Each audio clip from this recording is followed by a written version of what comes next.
Hi everyone, I am Tracy Wolfson. I live in Tenafly, New Jersey. I have 3 boys, 4, 6, and 9. As Amelia mentioned, I am a sideline reporter for CBS Sports. I have been with CBS Sports on the air for about 13 years now. And as Jackie just said, if you want something really bad, you got to go for it. And it's kind of how my life has been. I was about 8 years old, sitting in my room. My parents didn't have the best relationship. All I wanted was to just close the door and not listen to them argue. I turned on sports. I was a little tomboy growing up. Loved to play it, loved to watch it. I had the Yankee games on, I had the Met games on. I know Amelia's a big Met fan. Jet games, Knick games, you name it. Didn't have cable at the time, right? There was no ESPN. I would watch the George Michael Sports Machine, if anyone knows that. I would watch the NBA Inside Stuff, and there was a woman on there with Ahmad Rashad. Her name was Willow Bay, and she was the reporter with him. She was his co-host. And I just watched her over and over. I said, that's what I want to do.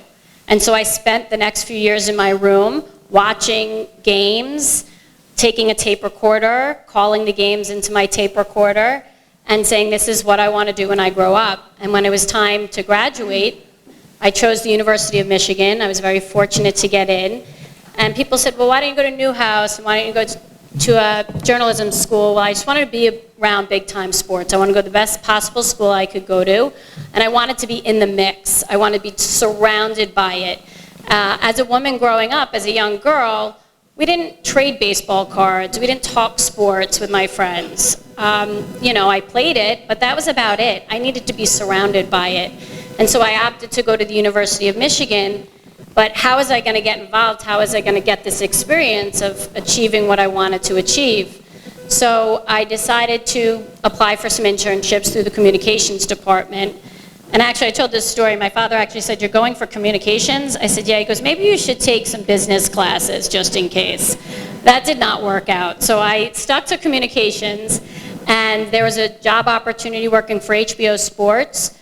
I applied for it. There was about 50 to 100 people that wanted the job. They were taking 4. I sat in a room with all men. They berated me with sports questions. I held my own, and I got the job. And that opened the door, really, for where I am now, because I met so many people in that one opportunity that then led me to another opportunity, and that was just volunteering and being a runner at Michigan for any of the games. So they would come and produce the games, and I'd say, I'll get you water, I'll get you coffee, I'll hang up signs, I'll answer phones, I'll be yelled at by the director, whatever it might be. And I made connections. We all know this, getting in business, and business in general, is all about connections.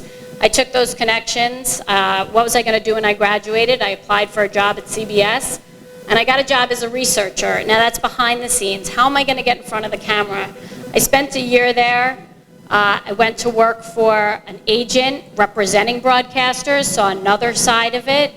Then I was a producer. I didn't know how to make a tape. I didn't know how to get in front of the camera. So I befriended a reporter of mine, and I said, hey, whenever you go out and you do your reports, can I do it too? Can I just pretend that I'm you? And I did, and I put together a fake tape. Never aired. I sent it across the country. You throw enough stuff against the wall, something's going to stick, right? And I got one job offer. It was in Trenton, New Jersey, for a mom and pop shop down there. And they didn't know that I was never on the air. But I just believe that if I was just given that opportunity, I think we all believe that. We know there's something out there we love and that we can do. If you're just given your opportunity, you feel you can do it.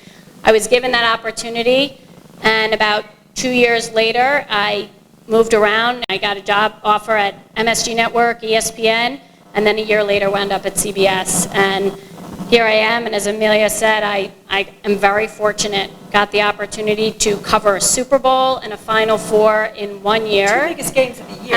And I pinch myself a lot, and I know how lucky I am, but I also know I could not do it with the support that I have surrounded me and with those connections I made, and with my husband, who is Mr. Mom when I'm on the road, and all my friends. And I know I see some in the audience, so thank you for coming. Hi. Who have helped me along the way. So that is my story.